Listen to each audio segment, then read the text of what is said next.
जो खबर मैंने आपको आज से करीब 2 महीने पहले बताई थी, वो खबर अब पुख्ता हो गई है दोस्तों। सेबी ने देश के सबसे धनी व्यक्ति गौतम अडानी को इजाजत दे दी है कि वो एनडीटीवी के 26% अतिरिक्त शेयर्स को खरीद सकें।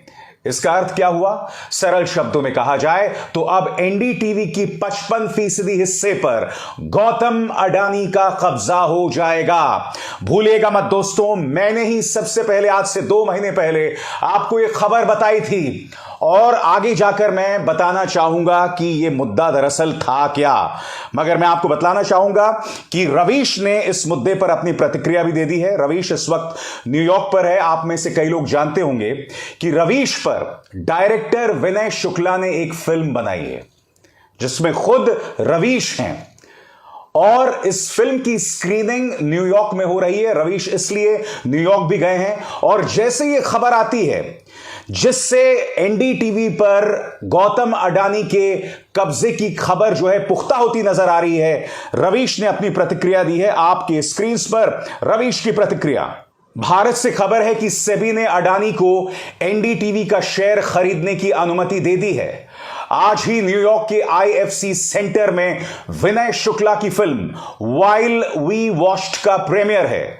मनीष कुमार ने याद दिला दिया है कि रुबीना को क्यों नहीं बुलाए, तो मैंने रुबीना खान शापू को फोन घुमा दिया। मैं रुबीना से फोन पर बात कर रहा था जिन्होंने मुझे इस कंपनी में चिट्ठी छांटने का काम दिया था और मुझे स्मार्ट दिखने वाले कपड़े से लेकर हर तरह की तमीज सिखाई, काम सिखाया। रुबीना प्रिंसटन में रहती हैं, उनके बच्चे बीमार हैं, वो आ नहीं सकेंगी। बस मेरे मुंह से निकल गया कि आप आती तो आपसे लिपट जाता। आपके कारण यहां मेरी कहानी शुरू हुई थी। मेरी कहानी यहां न्यूयॉर्क में दिखाई जा रही है और कंपनी की कहानी किसी और दिशा में जाने की खबर आई है। मैं संयोगों और विडंबनाओं के तूफान में खड़ा मुस्कुरा रहा हूं। मुझे इसी वक्त रुबीना से मिलने का मन कर रहा है। उनसे यही वादा किया कि मुस्कुराता रहूंगा। मैं आपको बतलाना चाहूंगा दोस्तों, रुबीना खान शापू जो हैं वो एनडीटीवी की संवाददाता हुआ करती थी भोपाल में। और जैसा कि रवीश बता रहे हैं कि रवीश को एनडीटीवी में मौका दरअसल रुबीना खान शापू ने ही दिया था और रुबीना आजकल अपने परिवार के साथ अमेरिका के प्रिंसटन में रहती हैं। तो रवीश के तेवरों से साफ है दोस्तों कि अब गौतम अडानी का कब्जा एनडीटीवी पर लगभग तय है। यह खबर यह कह सकते हैं कि दिसंबर तक आ जाएगी या हो सकता है इसी महीने के अंत तक आ जाएगी। मैं आपको बतलाना चाहूंगा दोस्तों, सबसे पहले यह खबर मैंने आपको बताई थी इस कार्यक्रम के जरिए और इस कार्यक्रम में मैंने आपको क्या कहा था कुछ देर बाद। मगर इस वक्त लोगों के जहन में सवाल है कि क्या रवीश अब इसके बाद एनडीटीवी छोड़ देंगे? तो मैं आपका ध्यान खींचना चाहूंगा रवीश के एक और फेसबुक संदेश पर और इससे हमें बहुत कुछ पता चल रहा है दोस्तों। क्या कह रहे हैं रवीश? सुना है सेठ जेब में सरकारों को चिल्लर की तरह रखता है। सेठ कौन है और चिल्लर कौन है? जिस बात को दुनिया जानती है उसे कहा नहीं करते। मैं न्यूयॉर्क में हूं, मुझे दुनिया देखने दो, कह रहे हैं रवीश कुमार। दोस्तों वैसे तो रवीश कुमार ने आधिकारिक तौर पर इस मुद्दे पर कोई टिप्पणी नहीं की है कि वो एनडीटीवी छोड़ने वाले हैं या नहीं, मगर उनसे करीबी सूत्रों ने मुझे बताया है कि इसके बाद एनडीटीवी में रहना उनके लिए बहुत मुश्किल हो जाएगा। रवीश के करीबी सूत्रों का कहना है कि वो रोज अपने नए मालिक से नहीं सुनना चाहते कि प्रधानमंत्री नरेंद्र मोदी की तारीफ में गुणगान करो या फिर प्रधानमंत्री नरेंद्र मोदी की रैली में जाकर उसे बतौर रिपोर्टर कवर करो। रवीश ये बिल्कुल भी नहीं चाहते कि वो अपनी पत्रकारिता के साथ किसी भी तरह का समझौता करें। तो एक तरह से कहा जा सकता है कि एनडीटीवी छोड़ने की उनकी उल्टी गिनती शुरू हो गई है और हम ये उम्मीद कर सकते हैं कि दिसंबर तक इस सिलसिले में कोई बड़ी खबर आ सकती है। मगर भूलिएगा नहीं दोस्तों, सबसे पहले यह खबर मैंने आपको इसी मंच पर दी थी। आपको याद होगा जो ब्रेकिंग न्यूज आई थी, शाम का वक्त था, मैं अपनी कार में था और कार से ही मैंने ब्रेकिंग न्यूज आपको दी थी। आइए सुनते हैं। नमस्कार दोस्तों, जैसे कि आप देख सकते हैं कि मैं अपनी कार से शो कर रहा हूं। खबर बहुत बड़ी है। मोदी के परम मित्र गौतम अडानी ने आखिरी सच्चे मीडिया एनडीटीवी को खरीद लिया है और अंग्रेजी में इसे कहते हैं हॉस्टाइल टेक ओवर, यानी कि जबरन खरीद लिया है। आपके स्क्रीन पर वो खत जिसके जरिए यह बतलाया जा रहा है कि एनडीटीवी पर अब उनका पूरा मालिकाना हक है। मैं आपको बतलाना चाहूंगा एनडीटीवी के जो असली मालिक हैं प्रणॉय रॉय और राधिका रॉय, जो इस वक्त आप अपने स्क्रीन पर देख रहे हैं, वो इस पूरे घटनाक्रम से बहुत ज्यादा शॉक्ड हैं, क्योंकि ये हॉस्टाइल टेकओवर जो है वो बाजार के मायनों में किया गया है और इसकी कल्पना किसी ने नहीं की थी। और एनडीटीवी की आधिकारिक प्रतिक्रिया आपके स्क्रीन पर, इस आधिकारिक प्रक्रिया से साफ है कि ये पूरा का पूरा डील, ये पूरा का पूरा समझौता जिसके तहत अब अडानी का कब्जा एनडीटीवी पर है, वो राधिका रॉय और प्रणॉय रॉय से बात किए बगैर किया गया है। तो सुना आपने। और उसके बाद कई लोग यह खबर चलाना शुरू कर दिए थे कि यह खबर आते ही रवीश कुमार ने पद से इस्तीफा दे दिया था, जबकि वो खबर झूठी थी। रवीश कुमार दिसंबर में इस्तीफा दे सकते हैं, वो मुद्दा अलग है, मगर 2 महीने पहले ही लोगों ने खबर चलानी शुरू कर दी थी कि रवीश कुमार ने अपने पद से इस्तीफा दे दिया था। रवीश ने स्पष्ट किया था कि अभी उन्होंने इस्तीफा नहीं दिया था, और यह खबर भी मैंने आपको बताई थी। सुनिए। देश का आखिरी और एकमात्र न्यूज चैनल एनडीटीवी पर प्रधानमंत्री नरेंद्र मोदी के परम मित्र अडानी के कब्जे के बाद वरिष्ठ पत्रकार, मेरे दोस्त और मैग्सेसे पुरस्कार विजेता रवीश कुमार ने यह बयान दिया है जो आपके स्क्रीन पर है। रवीश कुमार इस बयान में कह रहे हैं, मेरे इस्तीफा देने की बात ठीक उसी तरह वाहे जैसे प्रधानमंत्री नरेंद्र मोदी मुझे इंटरव्यू देने के लिए तैयार हो गए हैं और अक्षय कुमार बंबईया आम लेकर गेट पर मेरा इंतजार कर रहे हैं। आपका रवीश कुमार, दुनिया का पहला और सबसे महंगा 0 TRP एंकर। यानी कि रवीश कुमार ने फिलहाल अपने इस्तीफे से साफ तौर पर इनकार कर दिया है और यकीनन प्रधानमंत्री नरेंद्र मोदी के परम मित्र अडानी के एनडीटीवी पर कब्जाए जाने के बाद यह सवाल उठ रहा है कि रवीश का क्या होगा, श्रीनिवासन जैन का क्या होगा, निधि राजदान का क्या होगा। मगर सबसे बड़ी बात, एनडीटीवी जिस तरह की पत्रकारिता करता रहता है या करता रहा है, उसका क्या होगा? क्या एनडीटीवी भी आर भारत, जी न्यूज, आज तक, TV9 के होड़ में शामिल हो जाएगा, उसी फहरिस्त में शामिल हो जाएगा? दोस्तों, मैं आपको बतलाना चाहूंगा कि कल यह खबर आई थी कि गौतम अडानी ने एनडीटीवी के 29.18% हिस्से पर जबरन कब्जा कर लिया। इस आंकड़े को देखिए, 29.18%। इसके अलावा 26% एनडीटीवी के 26% हिस्से पर कब्जा करने का, उसे अपने कंट्रोल में लेने का उनके पास खुला ऑफर है। बात यहां नहीं रुकती, अब इस आंकड़े पर देखिए, यह आंकड़ा है 32.3%। क्या आप जानते हैं कि एनडीटीवी के जो संपादक रहे हैं, प्रधान संपादक रहे हैं डॉक्टर प्रणॉय रॉय और उनकी पत्नी राधिका रॉय, उनके पास एनडीटीवी का बस इतना हिस्सा बचा हुआ है, वो है 32.3%। यानी कि बाकी जितना भी हिस्सा है उस पर दूसरों का कब्जा है, या ये कहा जाए गौतम अडानी का कब्जा है। बात यहां नहीं रुकती दोस्तों, मैंने आपको अपनी पड़ताल के जरिए बतलाया था कि दरअसल गौतम अडानी क्यों कब्जा करना चाहते हैं एनडीटीवी पर। मैंने ही आपको बताया था कि गौतम अडानी एनडीटीवी पर कब्जा करके कहीं ना कहीं यह तोहफा देना चाहते हैं अपने परम मित्र प्रधानमंत्री नरेंद्र मोदी को, क्योंकि प्रधानमंत्री नरेंद्र मोदी को एनडीटीवी से दिक्कत 2002 से है। मैं आपको 2007 की घटना बताना चाहूंगा दोस्तों। दौर था 2007 और 2008 का। पूर्व मुख्यमंत्री नरेंद्र मोदी कई पत्रकारों के साथ बैठे हुए थे, जिसमें एक ये शख्स भी थे डॉक्टर प्रणॉय रॉय, जो कि एनडीटीवी के मौजूदा प्रधान संपादक हैं। डॉक्टर प्रणॉय रॉय ने उस वक्त पूर्व मुख्यमंत्री नरेंद्र मोदी और मौजूदा प्रधानमंत्री नरेंद्र मोदी से कुछ असहज करने वाले सवाल पूछे थे गुजरात दंगों पर। नरेंद्र मोदी इस तरह से नाराज हो गए थे उनसे कि बगैर खाना खाए, क्योंकि एक लंच बुलाया गया था या मेरे ख्याल से डिनर बुलाया गया था, बगैर खाना खाए नरेंद्र मोदी उठकर चले गए थे।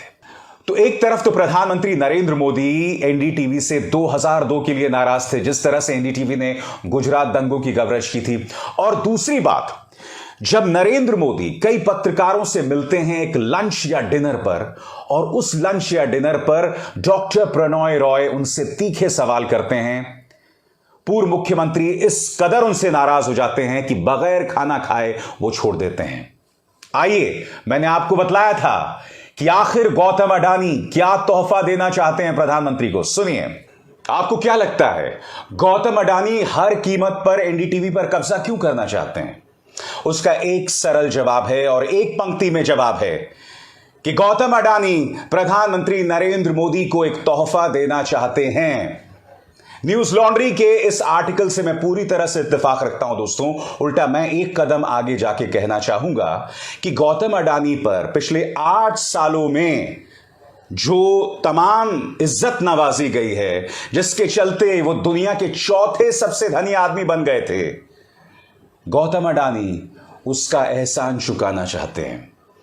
क्योंकि हो क्या रहा था, पिछले 8 सालों में एक एनडीटीवी ही था जो प्रधानमंत्री नरेंद्र मोदी से सवाल पूछता है। आज भी जब बिल्किस बानो के साथ इतना बड़ा अत्याचार हुआ, तब एक एनडीटीवी ही है जो इस खबर पर बना हुआ है, जो लगातार प्रधानमंत्री नरेंद्र मोदी से सवाल पूछ रहा है। पेगासस को लेकर जब सुप्रीम कोर्ट ने प्रधानमंत्री नरेंद्र मोदी सरकार के बारे में कहा कि उन्होंने बिल्कुल भी सहयोग नहीं दिया, तमाम न्यूज चैनल्स में सिर्फ एक एनडीटीवी है जो इस पर सवाल पूछ रहा था। प्रधानमंत्री नरेंद्र मोदी इस शख्स रवीश कुमार को इस बात को लेकर माफ नहीं कर पाए कि वो खुद को लगातार 0 टीआरपी एंकर बताता रहा, मगर उनसे सवाल पूछने में कभी पीछे नहीं हटा। और गौतम अडानी दोस्तों इन तमाम एहसानों का जवाब देना चाहते हैं हर कीमत पर एनडीटीवी पर कब्जा करने को लेकर। तो सुना आपने, गौतम अडानी कहीं ना कहीं कर्ज चुका रहे हैं प्रधानमंत्री नरेंद्र मोदी का। आपको यह नहीं भूलना चाहिए दोस्तों कि गौतम अडानी साल 2014 से पहले शायद देश के टॉप 10 धनी लोगों में से नहीं थे, मगर आज पिछले 8 सालों में प्रधानमंत्री नरेंद्र मोदी की सरकार की कुछ ऐसी कृपा रही है कि गौतम अडानी जो हैं वो भारत ही नहीं, दुनिया के दूसरे सबसे धनी व्यक्ति हैं, भारत के सबसे अमीर व्यक्ति हैं। मैंने आपको बतलाया था कि किस तरह से एनडीटीवी पर गौतम अडानी की कब्जे की उल्टी गिनती शुरू हो गई है। क्या कहा था मैंने, याद कीजिए। नमस्कार दोस्तों, अब यह कहा जा सकता है कि एनडीटीवी पर गौतम अडानी के कब्जे की उल्टी गिनती शुरू हो गई है। मैं आपको बता दूं, बाजार में एनडीटीवी के शेयर में जबरदस्त उछाल आ रहा है, और इस वक्त जैसे कि आप देख सकते हैं, मैं आपसे बात कर रहा हूं, एक एनडीटीवी शेयर की कीमत है 519 रुपए 80 पैसे। याद कीजिए, आज से ठीक 1 साल पहले एनडीटीवी के शेयर की कीमत थी 70 रुपए, और फिर पिछले कुछ अरसे से लगातार शेयर बाजार में उसकी शेयर की कीमतों में उछाल आ रहा था। बाजार के जो जानकार थे वो कह रहे थे कि ऐसा क्यों हो रहा है, और उसी वक्त से सुगबुगाहट थी कि गौतम अडानी एनडीटीवी पर कब्जा कर सकते हैं। दोस्तों, अब मैं आपको बतला दूं कि एनडीटीवी की जो मार्केट वैल्यू है पिछले महीने 1100 करोड़ थी, अब उसकी मार्केट वैल्यू हो गई है 3200 करोड़ रुपए, यानी कि तिगुनी हो गई है दोस्तों। अब मैं आपको एक चीज बताना चाहता हूं, बाजार के अंदर जो भी गतिविधियां होती हैं उस पर निगाह होती है सेबी की। अब गजब खेल चल रहा है, आपने देखा पिछले 1 महीने में तिगुनी हो गई है एनडीटीवी की मार्केट वैल्यू। क्या सेबी, जो कि बाजार की गतिविधियों पर जिसकी निगाह होती है, वो इस मुद्दे पर दखल क्यों नहीं दे रहा है? अगर किसी शेयर में इस तरह का उछाल आ रहा होता तो अब तक सेबी ने उसमें दखल देकर उस कंपनी को ब्लैकलिस्ट कर दिया होता, उस शेयर को ब्लैकलिस्ट कर दिया होता। मगर चूंकि पर्दे के पीछे का खेल सबको समझ आ रहा है, इसमें साफ तौर पर दिखलाई दे रहा है कि गौतम अडानी एनडीटीवी पर कब्जा करना चाहते हैं। ऐसे में मान के चलिए दोस्तों कि सेबी ने मानो इस पूरे घटनाक्रम को लेकर आंखें मूंद ली हैं, क्योंकि अडानी जो हैं एनडीटीवी के शेयर्स पर धीरे धीरे कब्जा करते जा रहे हैं। उसी का परिणाम यहां पर दिखाई दे रहा है कि उसके शेयर में इस कदर उछाल आई है कि आज उसके शेयर की कीमत है 519 रुपए 80 पैसे। यानी कि गौतम अडानी का एनडीटीवी पर जबरन कब्जा अब अपने क्लाइमैक्स पर पहुंच गया है। तो सुना आपने दोस्तों, इसका अर्थ क्या हुआ मैं आपको याद दिलाना चाहूंगा। जब आज से 2 महीने पहले खबर आई थी कि गौतम अडानी ने एनडीटीवी पर कब्जा जमा लिया है, तब उनके मीडिया स्ट्रैटेजी के प्रमुख संजय पुगलिया ने क्या कहा था। संजय ने कहा था कि मेरा मकसद है कि टीआरपी की दौड़ में, रेटिंग्स की दौड़ में एनडीटीवी जो है वो सबसे ऊपर आए। जिसका अर्थ क्या हुआ कि एनडीटीवी वही सब करने वाला है जो जी न्यूज करता है, रिपब्लिक करता है, एबीपी न्यूज करता है। और इन तमाम चीजों के चलते ही एनडीटीवी रेटिंग्स में नंबर 1 आ सकता है। हालांकि मैंने यह भी कहा था कि अगर गौतम अडानी ऐसा करते हैं तो एनडीटीवी ब्रांड बर्बाद हो जाएगा। और क्यों, मैं आपको बताता हूं। क्योंकि एनडीटीवी की क्या खासियत है। एनडीटीवी की एक खासियत है कि वो जन सरोकार की पत्रकारिता करता है, वो लोगों से जुड़ी पत्रकारिता करता है, किसानों, मजदूरों, माइनॉरिटीज, दबे कुचले लोगों, उनसे जुड़ी पत्रकारिता करता है। अगर वहां पर भी मोदी महिमा मंडन होने लगा तो उनमें और बाकी न्यूज चैनल्स में कोई फर्क नहीं रह जाएगा, कोई अंतर नहीं रह जाएगा और इसी के जरिए एनडीटीवी ब्रांड बर्बाद हो जाएगा। अब आप समझे कि रवीश कुमार क्यों दिसंबर तक एनडीटीवी छोड़ सकते हैं। और सिर्फ रवीश कुमार ही नहीं, सवालिया निशान इन पत्रकारों पर भी है। श्रीनिवासन जैन, निधि राजदान, क्या वो इस नए निजाम में काम कर पाएंगे? क्योंकि ये एनडीटीवी के वो गिने चुने पत्रकार हैं जो आज की तारीख में सत्ता से सवाल करते हैं। और आप जानते हैं कि पिछले 8 सालों में सत्ता से सवाल करना एक बहुत बड़ा गुनाह है, उसे देशद्रोह माना जाता है, उसे हिंदू विरोधी माना जाता है और न जाने किन किन संज्ञाओं से उसे नवाजा जाता है। बहरहाल, जैसे मैंने कहा, हमें दिसंबर तक इंतजार करना पड़ेगा। सबसे बड़ा प्रश्न वही बना है कि क्या रवीश कुमार एनडीटीवी छोड़ देंगे दिसंबर तक। उनके जो 2 संदेश मैंने आपको सुनाए हैं उससे लगभग यही लग रहा है कि इस पूरे मामले की उल्टी गिनती शुरू हो गई है। अभिसार शर्मा को दीजिए इजाजत। नमस्कार।